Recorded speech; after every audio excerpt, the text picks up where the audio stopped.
Good afternoon, everyone. Welcome to the Cooke Undergraduate Transfer Scholarship webinar. My name is Nara Lee, and I oversee the scholar recruitment for the Cooke Scholarships here at the Jack Kent Cooke Foundation.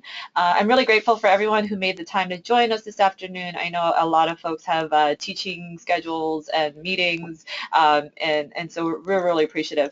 I'm also joined here by two of my colleagues, Larry Ty and Amber Stiles. Hi, I'm Larry Ty. I'm an alumni and outreach associate here at the Jack Kent Cooke Foundation. I also happen to be a UT scholar as well. And I'm Amber Stiles. I help out with communications and outreach here at the foundation. So if you see us on Twitter, you can say hi to me. Amber's very active on Twitter. And Larry, you were selected in the 2011 class, right? Yes, it has been 5 years. Yeah.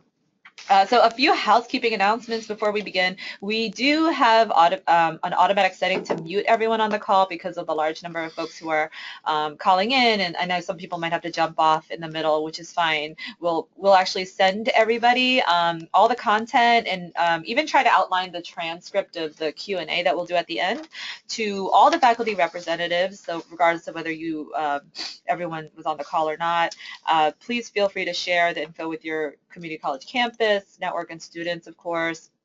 We do encourage you to use the chat function throughout the presentation, so please send us your questions as you think of them and comments. Let us know if there is any technical difficulty, and we look forward to getting to as many of the questions as we can.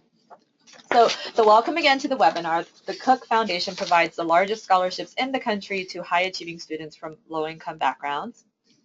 The Cooke Undergraduate Transfer Scholarship is a big part of how we express our commitment to high-achieving students with financial need. And we really do recognize that community college is an important and critical pathway to post-secondary education for many students in this country.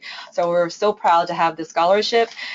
This presentation will provide an overview of the undergraduate transfer scholarship program benefits. We'll also talk a little bit about the application selection processes, even though the application isn't open yet, just to give you a sense of what to expect, especially for those of you who are new to the scholarship. We'll try to share some general tips and advice along the way so that you can support your students and folks that in your communities as you're supporting them through this process, and give you a sense of our timeline for the application and selection this year. The Cooke Undergraduate Transfer Scholars have the benefit of attending the most selective colleges and universities in the nation. And because of the generous financial award they receive, Cooke Scholars have the freedom to focus on learning. Our Cooke Scholars are not limited in terms of area of focus, so students can pursue any area of study or major. Scholars also do not have to worry about college costs year to year. Colleges grant financial aid, but with the exception of a select group of colleges and universities, many aid packages include loans, and the amount of total aid, whether it's free aid or loan aid, really does vary from year to year. We have seen from our experience, especially for community college transfer students, financial aid and the pool of financial aid can really be limited. The Cooke Undergraduate Transfer Scholarship provides up to $40,000 a year for up to 4 years of study. For up to 3 years of study. The scholarship can cover tuition, living expenses, books, and other required fees, or what is otherwise known as cost of attendance in financial aid speak. For those of you who have looked at the breakdown of college costs, you know that tuition at a 4-year residential college or university tuition is really only a part of that equation. Room and board is very expensive, and there are a lot of other required ancillary fees, especially at a selective college and university, which is where we expect a lot of our undergraduate transfer scholars to end up. I'm going to make a quick note to explain how our scholarship works. We say up to $40,000, and a lot of students ask, so does that mean if I get the scholarship, I'll get $40,000? And it really depends on the student's an individual financial situation. We are considered a last dollar scholarship, so this means that our aid and our scholarship money is applied to a student's account after financial aid is awarded to a family. So where there is unmet need or a family contribution, oftentimes referred to as EFC, estimated family contribution, we meet that unmet need up to $40,000. So for example, if a college, if a four-year college is going to charge one of our students, $50,000, but they say, they're going to grant our student $40,000 in aid that includes room, board, all those things, that leaves $10,000 balance. And so a college might grant that as loans, or just say the family contribution needs to be $10,000. So that's a case where we will pay the $10,000 so that the student attends the school that year without a loan. Some other nice features of our scholarship is that we will do our very best to cover work study, so that is something that students do not have to worry about, but they can certainly participate in the work study program if they want to pocket that money themselves. We really do believe that students should, especially for community college transfer students, they really should focus on academics given the short time that they have to complete their bachelor's. So happy to field more questions, but that sort of gives a general sense of how our scholarship works. Students in our program also have access to the Foundation's Higher Education Advising Department, which includes advice about selecting a college, understanding financial aid packages, navigating financial aid year to year, and also maximizing the college experience. For many students, regardless of whether they are first-generation college attendees or not, college is a big transition, and it helps immensely to have folks who know how to navigate the higher education world, especially from the viewpoint of community college transfer students. Our advisors help students pinpoint the best resources on campus and teach valuable skills about self-advocacy and seeking help when needed. Our advisors can also help anticipate obstacles and help our scholars problem solve through difficult and new situations. So one thing that is very different from other scholarships is that the Cooke Scholarship is not just a one-time award. It is a multi-year award. The award is for up to 3 years to finish a bachelor's for our undergraduate transfer scholars.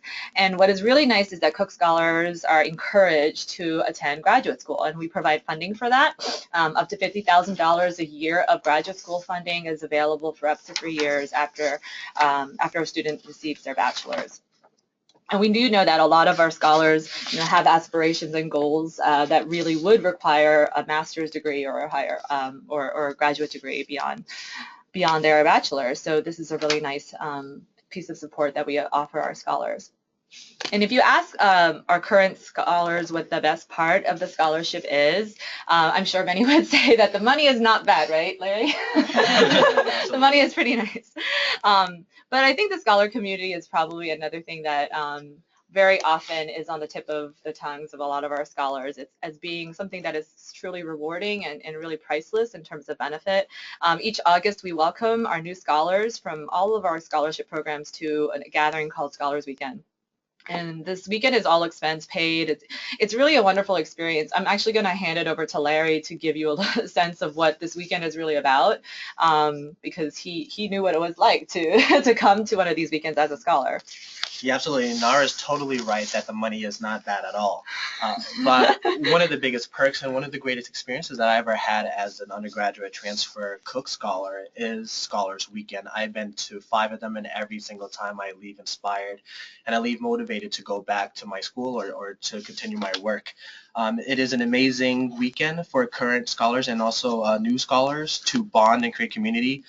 They also learn valuable leadership skills and best practices for navigating college and beyond. It is definitely an unforgettable experience, and the folks that you meet at Scholars Weekend will be long-time friends for sure.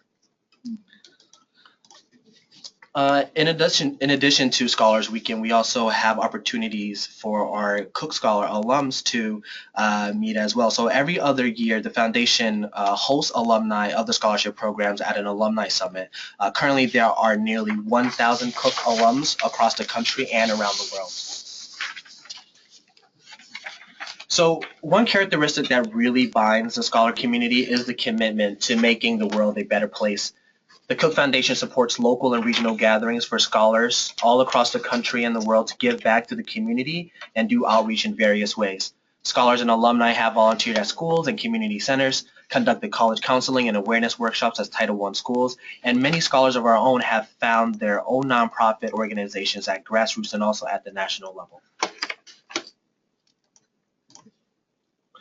So we've given you a glimpse into what the Cooke Scholar community is like, and by now you probably have guessed that Cooke Scholars are not only smart, not only are they academically talented individuals, they also have unique stories and big goals for themselves and their impact in the world.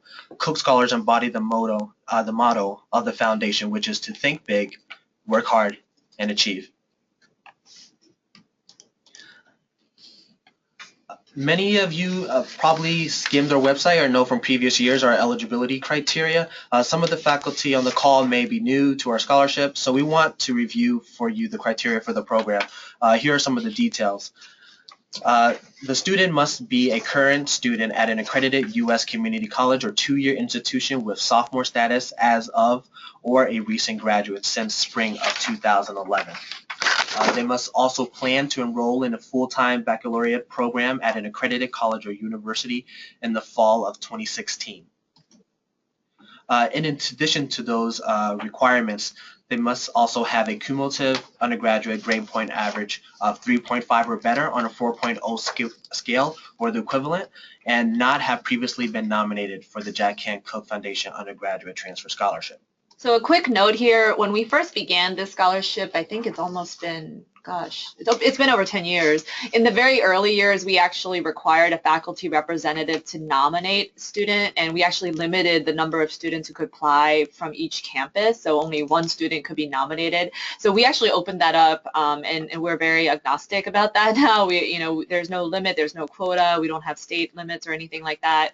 And faculty representative nominations are not required, but obviously you all play a huge role in helping identify the students and helping us recruit and do the outreach. So, and faculty representatives are certainly welcome to be one of the recommenders for the students if that is applicable in your situation, but no nominations are required. But we do have a rule that if a student was previously nominated and for some reason if they never moved on to transfer and they're still in trying to get their associates or something like that, they're not eligible if you've already applied for the undergraduate transfer scholarship ones. And again, this is just a reminder that the undergraduate transfer scholar must plan to transfer to a four-year college or university and enroll in a full-time baccalaureate program in fall 2016. So because our commitment is really to students who have financial need, this is probably one of the most important criteria that we have. We're looking for students who will likely have unmet financial need as they transfer to a four-year college or university. It's really hard to generalize with so many students, and we know that especially faculty do not know the financial situation for every student or many students. In general, though, as you share this information with your students and your campus contacts, it is important to note that our scholarship is for students with financial need. We anticipate that the majority of our applicants and semifinalists, so the top few hundred who make it to the top of the pool, will be Pell eligible, so they'll be eligible for the Pell Grant. And you can find that you can find standards for Pell eligibility on the Department of Ed site. Generally, I would say the average household income for a given class of scholars is about $35,000 to $40,000 a year. When we say unmet financial need, we really do mean that there's some sort of insufficient, student family means to meet educational costs. One indicator that candidates have financial needs is that they were actually eligible for need-based aid while, or currently eligible as they're attending the community college. A quick note that non-U.S. citizens actually may be eligible for the foundation scholarships if they have demonstrated unmet financial need. We actually don't have any citizenship requirements. We know that for a lot of federal funding, though, there are some residency requirements, but our scholarship doesn't have any citizenship or residency requirements. So we use, if you're looking at the presentation right now, we have 5 major areas of criteria that we use.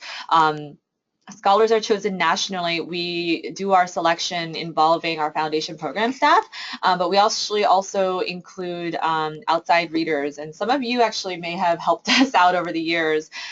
We have distinguished faculty, professors, academics, and admissions officers from 2-year and 4-year institutions help us out in the reading process as we select students like Larry and other undergraduate transfer scholarship scholar applicants.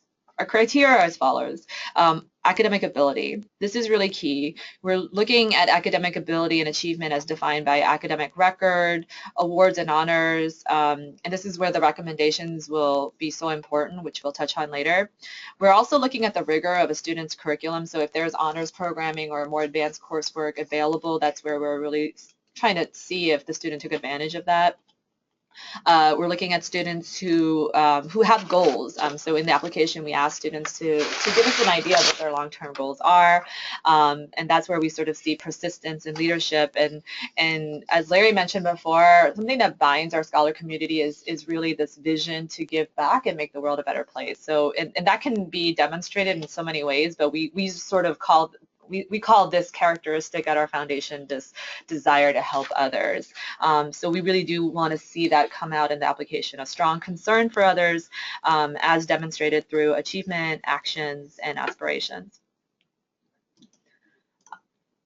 So this is a very quick overview of the application components. We ask each student to basically compile a team for themselves as they go through this application process. Obviously the student and applicant is at the center of this application, so we will need to see the student's academics, activities, honors. There are short answer and essay questions involved, and we also require 2 recommendations from teachers.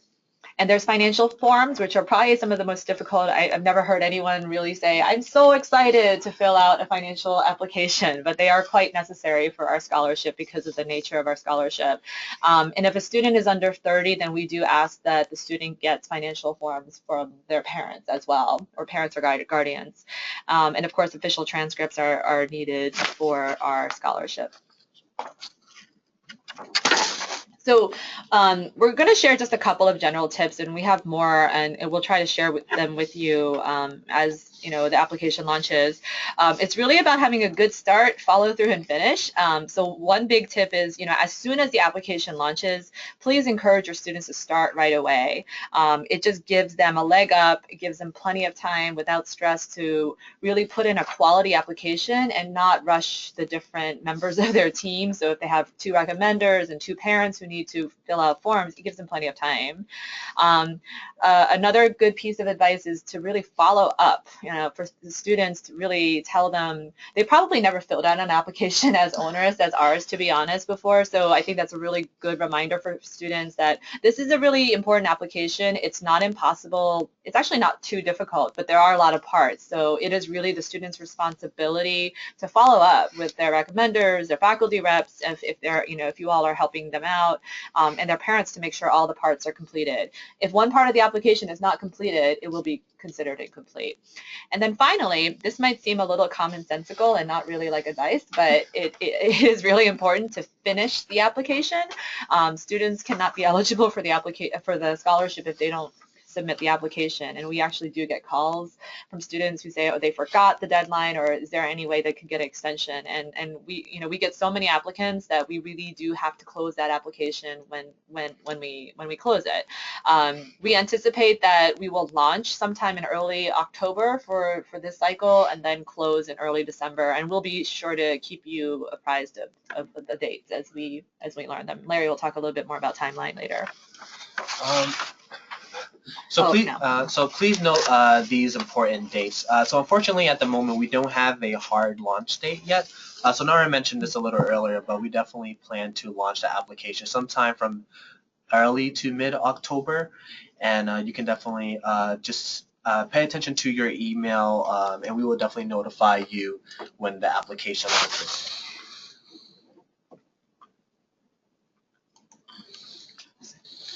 So this is also a good time to add outreach@jkcf.org to your contact list as well, so you can be further informed about updates about the application itself. So between now and the application launch date, there are a few things you can do as a faculty rep and campus representative to help students get ready for the scholarship application. So one of the things that you can do is start identifying prospective applicants on campus. One of the handouts we included in this webinar is a one-page tip sheet about how to identify prospective students for this scholarship. So you might be wondering, as a faculty rep, where are these students at on your campus? If you have already taken a look at the handout, you can take a look at it later. It is attached to this webinar. One of the great places you can seek these students out are the honor societies at your campus. For example, is a part of the Phi Theta Kappa, for example. Another place that you can also look for these students as well is you can talk to your colleagues or find students in the honor society if you're, honors college rather, if your campus has an honors college. Another handout we provided is a document called 5 Ways to Share, which includes blurbs and important info about the scholarship to share with students via newsletter, Facebook, Twitter, and email. Sharing the information now is helpful to get students excited and prepared for their scholarship.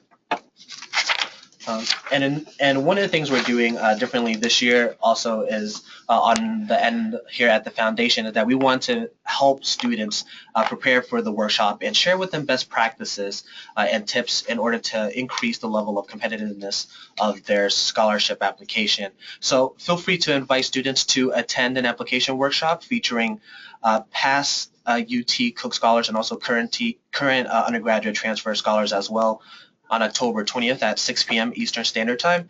This is the first time we are offering this to a wide audience, and our Cooke scholars who received the Undergraduate Transfer Award are going to help us give advice to students as they work on their application, and also answer some questions your students may have about the essays or academic section, even the transfer process. So in addition to that, if you want to stay the most up to date about the application launch, if you go to the Jack Kent Cooke Foundation website and you go to the undergraduate transfer page, you go to the undergraduate transfer page, or you see that link right there, www.jkcf.org/transfer. There is a call to action button called alert me when the application opens, and we will automatically send you an email to notify you that the application has already launched so your students can get started on that application. We encourage students to go ahead and click on that too. Obviously, we'll let you all know because you are part of our faculty rep network. And the document that Larry mentioned earlier, which is the 5 Ways to Share, all the links on that document automatically direct the students to that page. So if you share that in a newsletter or email, then the students will see that big button that says alert me when the application opens. So they'll get a personal invitation to apply automatically as well. So please use that tool. So before we answer some questions, we will send you the presentation handouts and PowerPoint file through email. We'll also send a transcript of the Q&A that we will start very soon. And finally, we are working on getting a paper preview of the application to share with faculty reps. So thank you for your patience. In addition to that, we'll also send you the essay questions as well, so you can get increased familiarity in terms of what the essays are, because as in the nature of the undergraduate transfer scholarship, the essays are definitely the bulk and one of the most important components of the application process. So just to give you some heads up or some familiarity with the prompts, so some of the prompts include, tell us about a time when your curiosity led you someplace you were not expecting to go. Or another question is, how would you describe your community college academic experience? So those are some of the questions. We'll send you the full list of questions later on. While the entire application must be completed online, I know it's helpful for advisors and faculty to have a paper copy. So again, we'll send that to you after the webinar, so you can see all the questions on the application. We will work on that to get that to you as soon as possible. So now we will start addressing some of the questions that you may have over the last 20 to 25 minutes.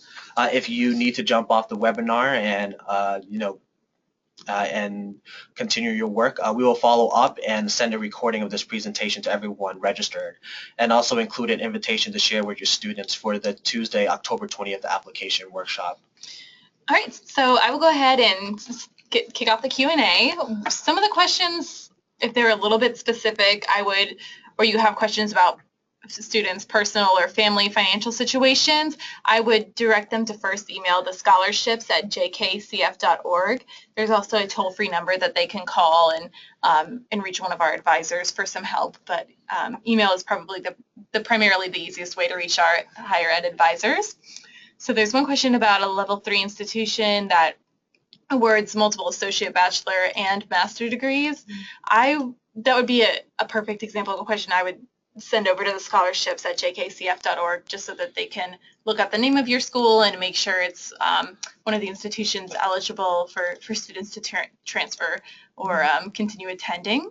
That's a good point, and I would say, yeah, please double check. So we use the Higher Ed online directory. It's actually a published guide, and it gets updated every year, and it has data from Department of Ed. So you can call our number or check scholarships@jkcf.org. In general, please note that if a student has ever enrolled in a bachelor's program, even if they didn't finish, they are not eligible for this award. So it's really for first time, like students who have never landed on a 4-year college or university campus as a bachelor candidate. So the student should be coming from an associate's or a 2-year program.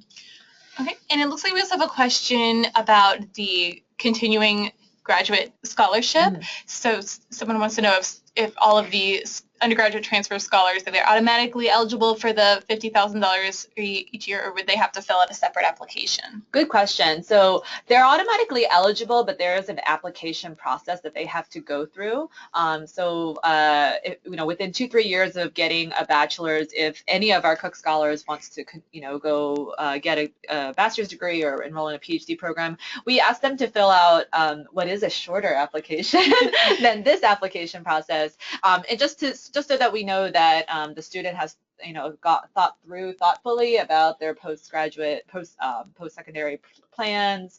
And I would say that, as long as the student graduated college in good standing, that's probably the biggest thing that we're looking for.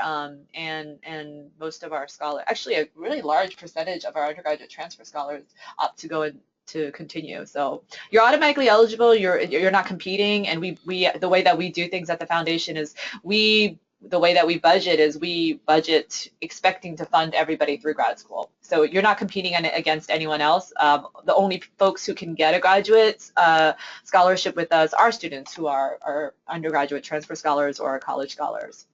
So no external applicants can apply for that. Okay, and another question, how do international students demonstrate need, and what has been our experience in the past? That's a very good question. So we do have, we ask for extensive financials. If you must be residing in the U.S. If usually the question is if you have you're under the age of 30 and your parents are like residing abroad, how do you show financial need? If if your family, regardless of whether they're abroad or here, did not file tax returns, we ask you to provide documentation that would provide the same information in terms of showing us how what income came to your family and the benefits that you had and sort of the holdings and the assets that you have. If you have very specific questions, please do direct them to scholarships@jkcf.org. We know in a lot of cases, so if you're working, W-2s, those are documents that we expect and we need. If you didn't file, or if you didn't make enough to file, then you need to supply explanations and other documentation showing basically how you made a living and how you're paying for school. Okay, and then I think this particular question kind of follows up with that. The students' parents are living abroad, so in regards to financial forms, do they need to translate? I would say yes. So if we actually require transcripts from high school as well. So community college students, if student attended part of high school abroad, for example, please have all those documents translated and accompanied with appropriate notation. We will not translate documents for anyone, so all those things have to be translated before they are updated or uploaded into our application. Okay, excellent. Including financial forms, yes. Okay, and so and then just would she have to move the currency to U.S. dollars if it's in a different Yeah, I mean, we can convert some of that, but I Okay. think it'll be that it's in general, I would recommend that you do as much work as possible so that whoever's reading your application does not have to go in different places because you want to make sure that you're providing the information that you know is correct. So to leave little room for error, I would make the conversions and translate everything before you send it on to the selection committee. Okay, we're having some more questions come in. So the application workshop will be another webinar.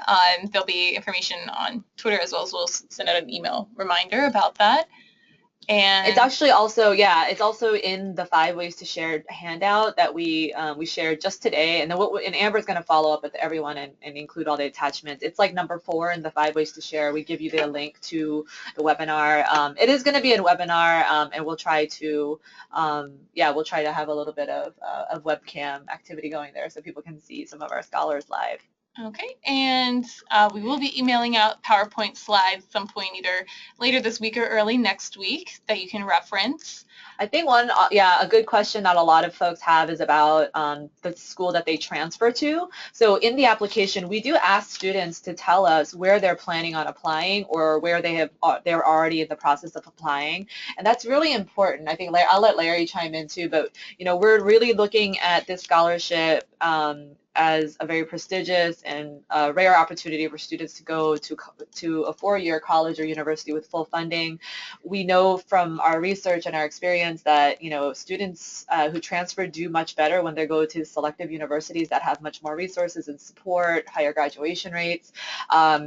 While it's not a huge part of the selection process, we are looking at students' college choices to sort of see if they fit as a Cooke Scholar. And we want them, we encourage students to think big. So if a student is like hitting it out of the park, they're Phi Theta Kappa and they have a 4.0 and they're part of another math society, but they're reaching kind of low for their transfer schools, and we're going to sort of question, what the students' long-term goals are.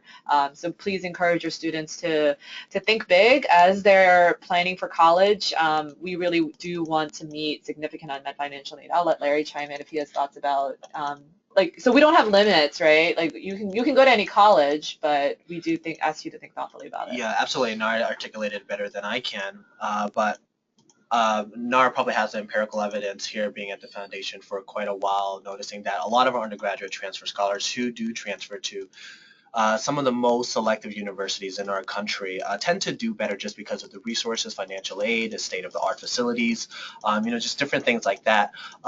And one of the things that you can take away from this webinar as well is that, as faculty reps for the college, for the undergraduate transfer scholarship, and many of you may be Phi Theta Kappa, may be folks involved with Phi Theta Kappa or honor colleges, this is an important thing to communicate to your other students as well, even if they're not applying for the undergraduate transfer scholarship.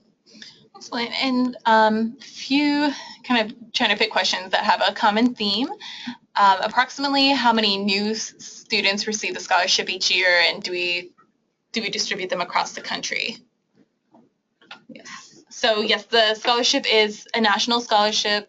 And how many new do we award every year? So I think this year we admitted our biggest class so far this year, right, Larry? So we had about 90, which is a large group. So we're so excited. 90 new new undergraduate transfer scholars landed on college campuses this fall. And I think we anticipate taking up to 95, 100 again this year. So it's going to be another large class of students. How many students regularly apply?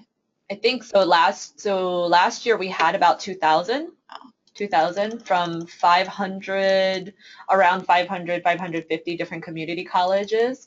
And so there were a lot of community colleges that didn't nominate or not nominate or refer a student. So, we'd love to see some more diversity in the applicant pool.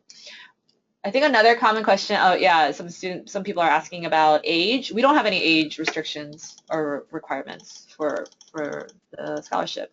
Good question. Okay, and there's a question about students who sometimes transfer in the middle of the year, mid-semester, or students who starting in January eligible, or does it have to be for fall 2016?